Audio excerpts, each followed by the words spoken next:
paano masasabing malaganap ang panulat pandaigdig sa kasalukuyang panahon? Bakit kinakailangan basahin at suriin ang panulat ng daigdig? Ang daigdig sa mga panulat.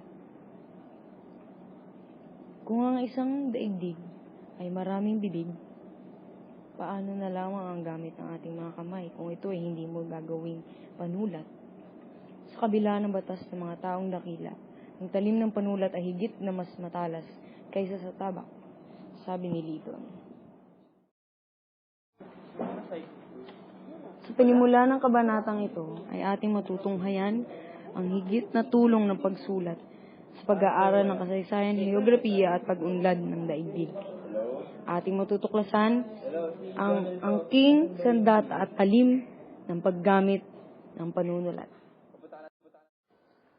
Ang pagsubok ng isang manunulat, ang pagsikapan niyang limitahan sa maliit na espasyo ang hangganan ng daigdig upang maglayong paglapitin ang magkahiwalay, pagbatiin ang magkaaway, tanggalin ang cultural barrier.